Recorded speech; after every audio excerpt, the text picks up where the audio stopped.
Baik, Assalamualaikum warahmatullahi wabarakatuh. Jadi, mata kuliah Sistem Informasi Manajemen kali ini kita bicara masalah memilih sistem dan bagaimana mengakuisisi sistem. Di sini diprioritaskan bahwa sistem ini sudah dibuatkan oleh pihak luar, ya, ataupun kita sendiri mau membuat sistem. Tapi kebanyakan pilihan ini, ya, ketiganya ini pilihan ini empat ini satu dengan satu itu artinya kita membuat sendiri. Lalu yang ketiganya ini yaitu menggunakan jasa luar. Pilihannya ada empat, seperti yang saya sampaikan tadi. User Development Application, yang pertama ini. Bahwa pilihan ini merupakan pilihan dengan bahwa kita merekrut tenaga kerja IT, tenaga kerja yang memang ahli membuat aplikasi. Itu. Jadi tenaga dalam sendiri, tenaga orang di dalam sendiri. Itu.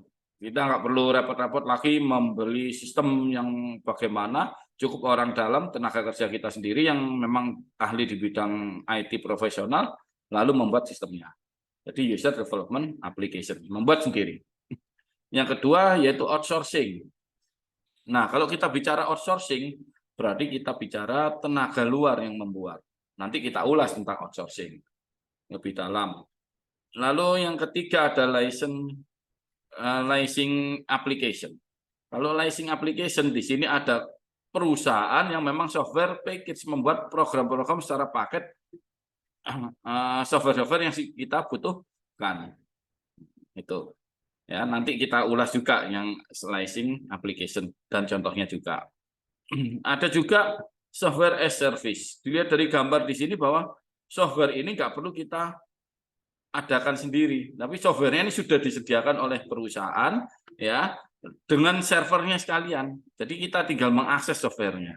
Itu software as service. Sekarang kita ulas satu per satu. Outsourcing. Outsourcing yaitu dengan menyewa jasa organisasi lain atau individu untuk melakukan beberapa pekerjaan. Berarti ada pekerjaan yang harus kita punya suatu kebutuhan sistem informasi, lalu kita sewakan orang lain itu. Ya, kita menyewa orang lain itu atau organisasi orang lain. Ini loh kita butuh sistem ini. Silakan dibuat. Tentunya harus ada perjanjian kerja sama, ya. Dalam arena outsourcing IT memiliki dua makna, yaitu mengembangkan aplikasi ke organisasi lain yang biasanya sebuah perusahaan yang mengkhususkan diri dalam pengembangan jenis aplikasi. Jadi organisasinya itu memang ahli, memang dia bisnis software, bisnis aplikasi. Itu. Mereka tidak membuat aplikasi secara perusahaannya sendiri nggak buat aplikasi, tapi berdasarkan permintaan mereka baru membuat aplikasi. Jadi bukan perusahaan membuat software, tapi perusahaan yang sesuai dengan permintaan, ya kita permintaan selaku klien untuk mereka untuk membuat aplikasi yang sesuai dengan organisasi kita. Yang kedua, menyewa jasa perusahaan lain untuk mengelola semua bagian dari layanan yang seharusnya tidak diberikan oleh unit IT organisasi. Nah, jadi sistem ini tidak hanya aplikasi, tapi sistem informasi itu kita bicara juga masalah teknologi informasi, yaitu jaringannya, ya kan. Nah, kalau di organisasi kita jaringannya itu ternyata nggak punya ahli yang IT organisasi kita itu nggak punya ahli yang untuk memanage jaringan, kita bisa gunakan outsourcing. Jadi tidak hanya membuat program, tapi memanage jaringan sistem informasi kita di organisasi boleh menggunakan outsourcing. Itu. Jadi jasa sewa dari luar. Ya, tentu dengan perjanjian mereka kita bayar supaya mereka lebih profesional. Kalau perlu, ya setelah kita bayar kita kasih tempat ruangan khusus untuk mereka supaya bisa memanage di organisasi kita. Itu gitu ya. Tentunya harus ada kepercayaan tentunya ya. Nanti kita lihat kelemahan dan kelebihan dari outsourcing. Konsep yang terakhir mungkin tidak termasuk pengembangan aplikasi baru. Ya, jadi kalau aplikasinya memang baru dan sangat strategis, lebih baik tidak menggunakan outsourcing karena itu sangat berbahaya. Lihat dari nanti kelemahannya. Ini ada bahkan ya, kalau kita mengerucut ke atas, berawal ke atas itu tempatnya eksekutif yang berhubungan dengan keputusan-keputusan yang strategis, termasuk keputusan sistem informasi yang strategis, yang berhubungan yang apa menyangkut core-nya dari kompetensinya sistem informasi dan juga layanan sistem informasi. Nah, outsourcing jika kita beri kepercayaan sampai dengan ke manajemen puncak ya yang kuning itu di atas ini sangat beresiko di sini. Jadi is more risky ya. Jadi outsourcing itu sebaiknya kita berikan pekerjaan yang berhubungan dengan yang ada di bawah ini. Ataupun yang memang sampai dengan yang tengah inilah IS Helpdesk Center ini. Ya, jadi semacam itu. Apalagi dengan software dan lain-lainnya itu. Nah, nggak mungkin kita outsourcing untuk melakukan audit ya dan lain-lainnya. Jadi semakin tinggi kepercayaan kita untuk outsourcing ya, untuk sampai dengan yang keputusan strategis pasti akan sangat beresiko. Kenapa kok dikatakan beresiko? Karena mereka bukan aset kita. Mereka bukan organisasi yang memiliki organisasi kita. Merasa memilikinya tidak. Mereka hanya IT profesional, orang-orang profesional yang kita bayar gitu. Ya, meskipun tanda kutip ada kontrak pekerjaan, perjanjian-perjanjian nggak boleh membocorkan rahasia perusahaan dan lain-lainnya semacam itu. Tapi mereka tetap masih orang luar, bukan aset organisasi. Jadi orang luar atau organisasi luar yang disewa oleh kita, oleh organisasi kita. Itu. Suatu saat ya kontrak selesai ya putus hubungan kerjanya. Nah kalau putus hubungan kerja mereka dapat data-data yang strategis, wah bahaya itu. Ya. Jadi sangat beresiko jika kita berikan kepercayaan kepada tenaga outsourcing atau organisasi yang kita sewa untuk menangani yang sifatnya strategis. Oke. Nah, ini keuntungan dan ketidakuntungan, kebaikan dan keburukannya kalau kita menggunakan outsourcing, gitu. Ya. Jadi ada apa itu? Kalau keuntungannya ya memang bagus untuk kebutuhan masa depan dari organisasi bisnis kita, itu ya kan bagus untuk budaya organisasi nanti ke depannya, ya. Jadi tidak perlu kita kita mengadakan atau menyuruh orang atau pegawai kita untuk memaintain IT kita. Sudah disediakan personelnya dari pihak outsourcing dan begitu seterusnya. Namun kelemahannya high cost, sangat mahal. Ini nanti kita bahas juga lebih detail. Ya, high cost. Dan bisa juga nanti pekerjaannya akan terbengkelai. Karena kenapa terbengkelai? Mereka juga menangani klien di luar selain kita. Jadi sibuk dengan proyek di luar selain proyek kita. Itu yang bahaya. Nanti sehingga molor. Ya, itu. Dan lain-lainnya ada itu. Nah, nanti kita bahas lebih detail tentang kelemahan dan keuntungan menggunakan outsourcing. Nah, layanan outsourcing IT harusnya meliputi ini. Jadi memanage aplikasi, ya, memanage aplikasi dan software maintain-nya sekalian. Hardware-nya juga, ya kan? Hardware maintenance. Nah, pengadaan hardware-nya kita butuh hardware apa, mereka yang carikan. Itu, ya. Begitu juga jaringan telekomunikasinya, instalasinya, dan maintenance-nya. Helpdesk service. Nanti di piramid hanya sampai dengan helpdesk itu layanannya. Harusnya semacam itu. Jangan ke atas lagi, nanti semakin beresiko kalau kita menggunakan jasa outsourcing. Cukup sampai dengan helpdesk service. Ya. Atau membuat website. Nah, organisasi kita perlu website atau website baru yang lama dirasa kuno, aplikasinya, ya platformnya kita gunakan platform yang baru. Lalu kita nggak punya tenaga untuk membuat websitenya, outsourcing. Begitu juga maintenance-nya, ya kan? Dan tidak lupa bahwa nanti ada perjanjian kontrak, dan kontrak itu tentu nggak bisa selamanya. Kontrak itu ya nanti akan habis waktunya. Nah, sebelum habis kalau bisa staf harus di training. Ya, jadi staf ini dilatih oleh pihak outsourcing bagaimana menjalankan tugas-tugas di atas itu. Memanage aplikasi, memanage hardware, memanage telekomunikasi, bertindak sebagai layanan servis, ya helpdesk-nya, lalu memanage website. Jadi tidak mendesain, tapi memanage website-nya. Itu sebelum kontrak itu selesai. Harusnya semacam itu. Ya, jadi yang terpenting sebenarnya yang di bawah itu, stafnya itu harus di training, staf kita harus di training oleh mereka. Kalau tidak ada training di pelatihan dalam perjanjian kontraknya itu salah.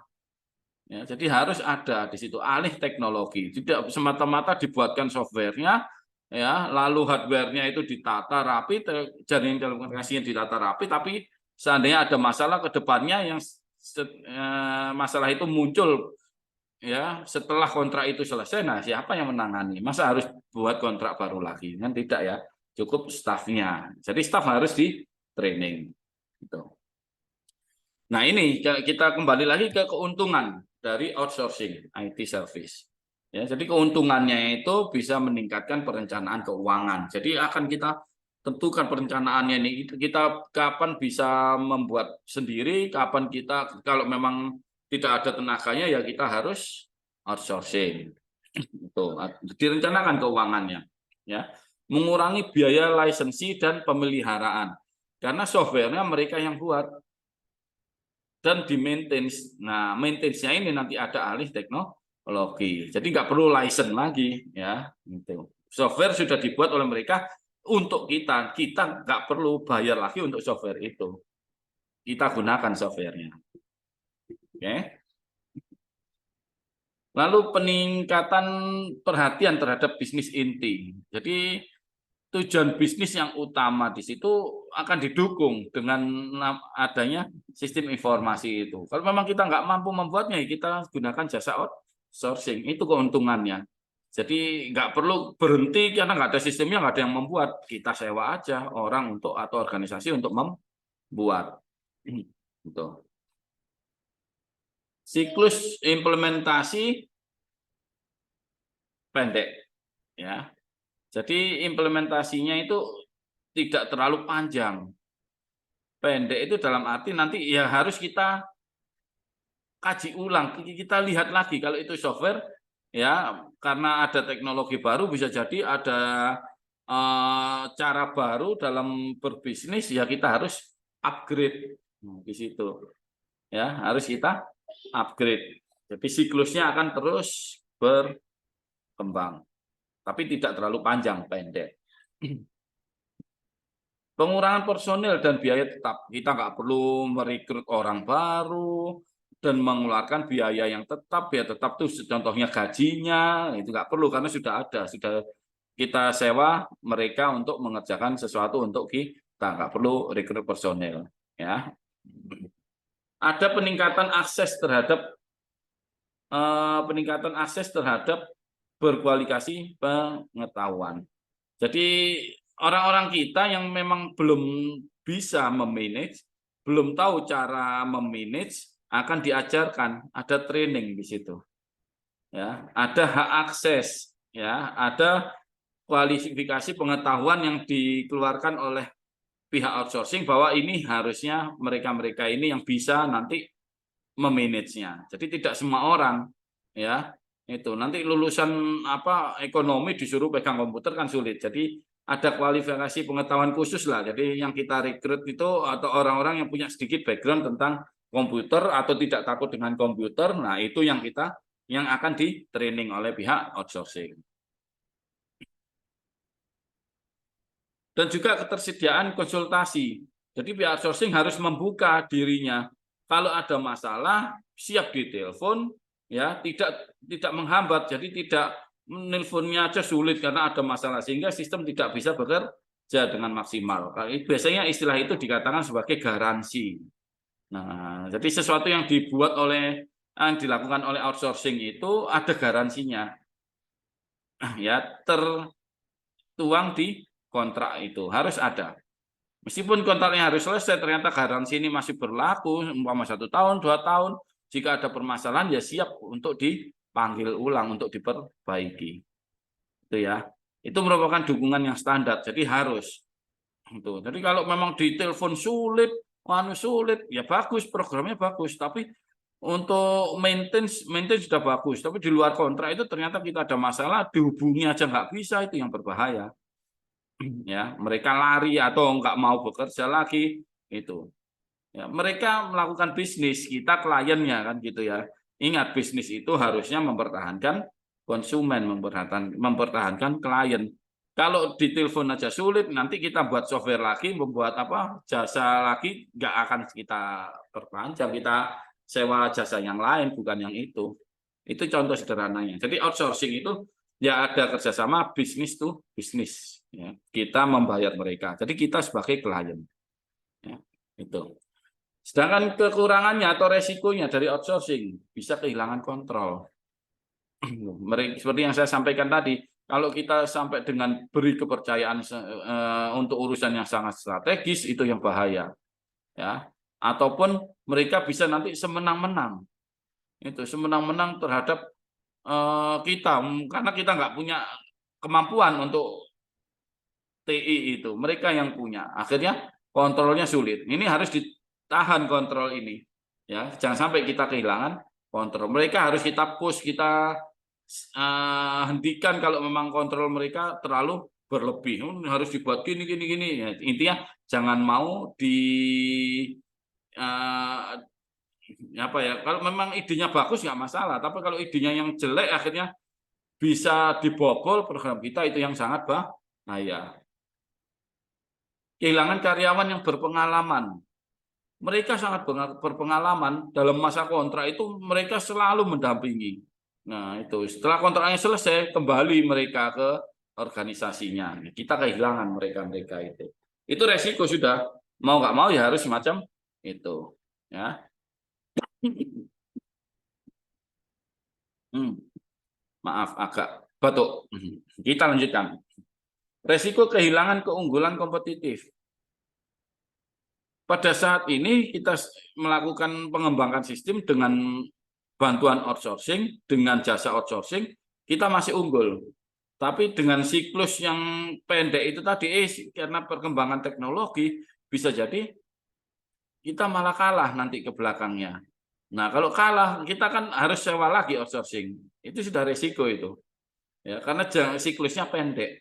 Itu ya. Jadi investasi teknologi informasi itu diharapkan siklusnya panjang. Gitu. Tapi kalau kita buat outsourcing ini dengan siklus aplikasi yang panjang, itu pun juga berbahaya. Jadi disarankan yang pendek. Ya, itu resikonya sudah. Harga tinggi, ya kita bayar dengan profesional mereka. Ya, mahal tentunya. Harapannya mahal itu ya mereka benar-benar profesional sesuai dengan perjanjian kerjanya, kontraknya itu. Itu tentang outsourcing. Nah, sekarang yang kedua, ya, yang ketiga ya, tadi yang pertama membuat sendiri, yang kedua outsourcing, yang ketiga licensing application, ya, licensing application ini tahap-tahapannya. Dalam licensing application diawali dengan kita membutuhkan sistem itu karena apa? Oh, ada masalah. Itu. Oke, masalah sistem harus kita identifikasi. Masalahnya bagaimana untuk membuat sistem baru. Atau sistem yang kita butuhkan itu bagaimana? Diidentifikasi.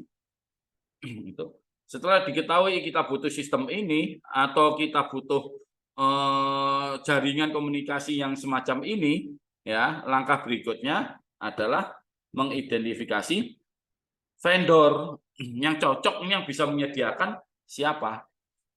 Itu. Bisa jasa telekomunikasi, kalau jasa telekomunikasi bisa internet provider, itu siapa, ya, ataupun software yang sudah punya korporasi, contohnya contohnya Microsoft. Nah, itu ya, Microsoft itu apakah cocok kita gunakan untuk pekerjaan kita. Itu vendor, mereka itu vendor-vendor. Kita identifikasi ya potensial mana vendor-vendor yang cocok sesuai dengan kebutuhan kita. Lalu dibuatlah ya request for information, permintaan informasinya. Siapa vendor ini bisa menghasilkan apa. Secara teknikal bagaimana sistem kita itu bagaimana? Dituangkan dalam bentuk 2 dokumen. Ya kan, 2 dokumen ini dijadikan satu dalam bentuk proposal. Itu. Proposal ini yang kita berikan ke vendor. Siapa vendor profesionalnya itu? Ya. Tuh. Terus berikan ke vendor ya akan kalau perlu kita datangi di visit perusahaannya.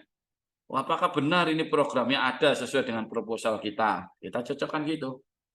Ya. Oh, kalau ada bagaimana trialnya gimana? Kita coba dulu di perusahaannya vendornya itu.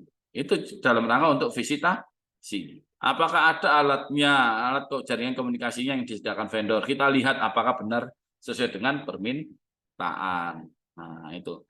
Ya, jadi vendor setelah membaca proposal ini, dia akan menghubungi kita. Ini saya punya ini. Nah, lalu kita adakan kunjungan ke vendor. Setelah kita adakan kunjungan ke beberapa vendor yang siap menyediakan, ya tentu kita harus memilih mana vendor yang cocok.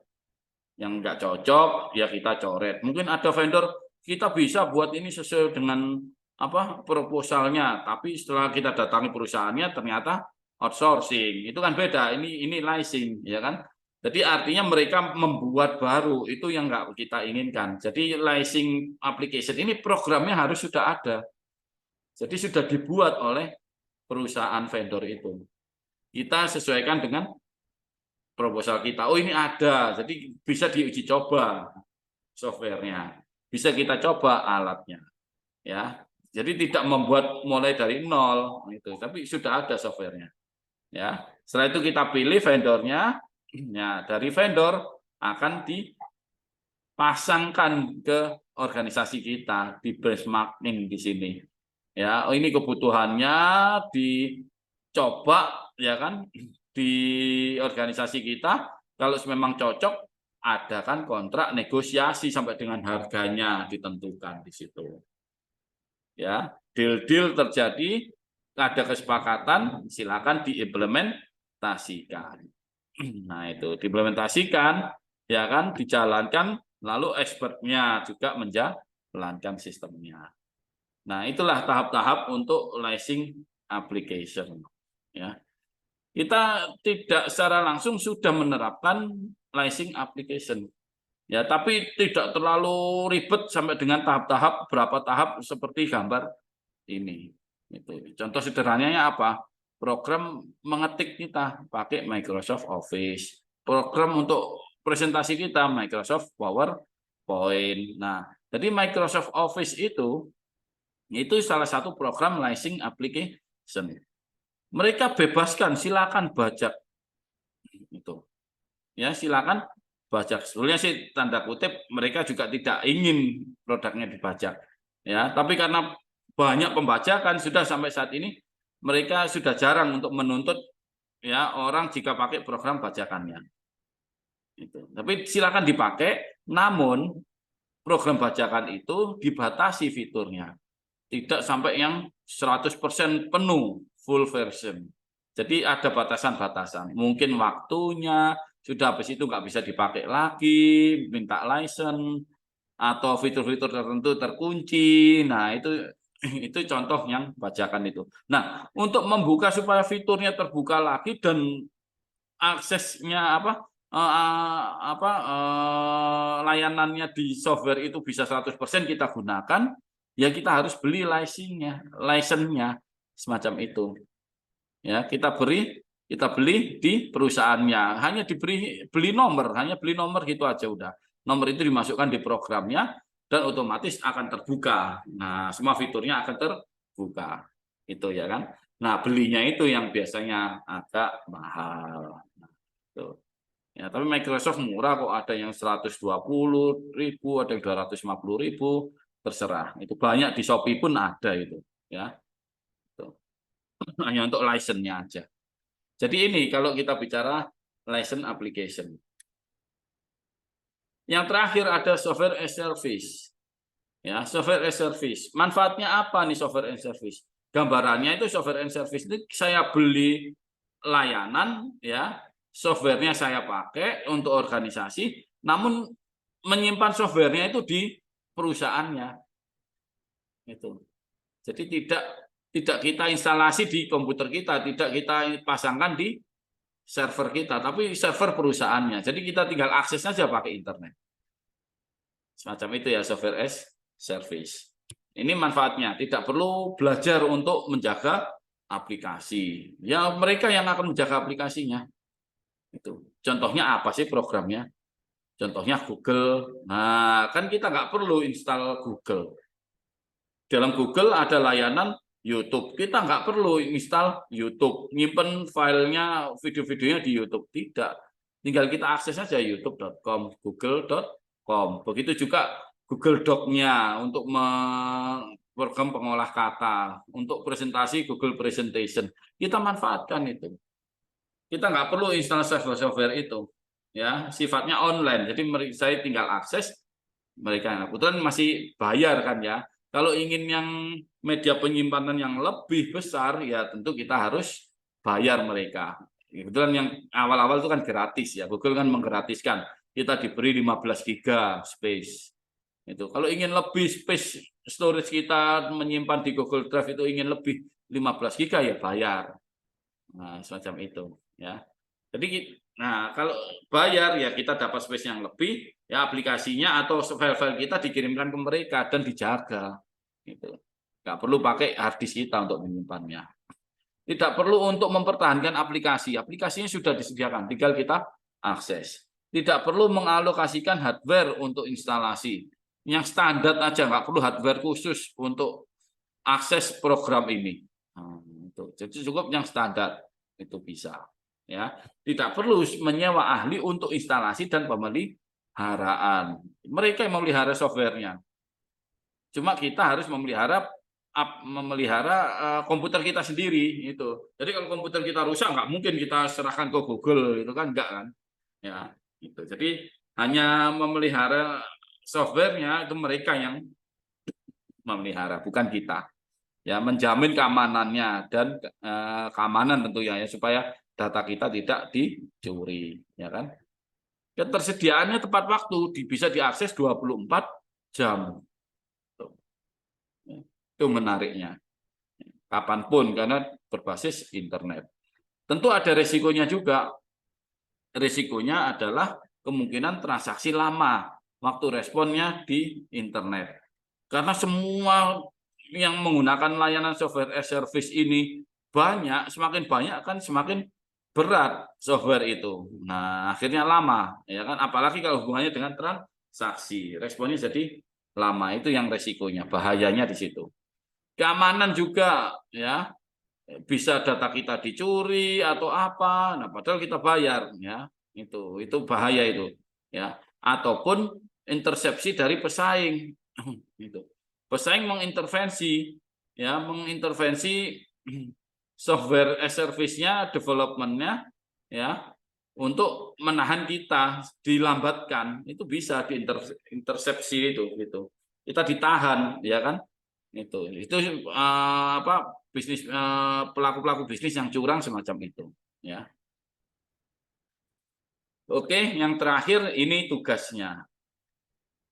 Baca, ya, lihat di chapter tentang itu tadi, ya, akuisisi sistem itu. Chapter 14 kalau nggak salah, ya kan, saya lupa itu pokoknya, ya, tentang computer use policy for employees. Jadi bagaimana kebijakan untuk pekerja kita jika menggunakan komputer. Waktu 3 kali 24 jam. Dan jangan lupa tugas membuat 5 soal seperti biasa, ya, 1 kali 24 jam. Oke, selamat belajar. Sekian, wassalamualaikum warahmatullahi wabarakatuh.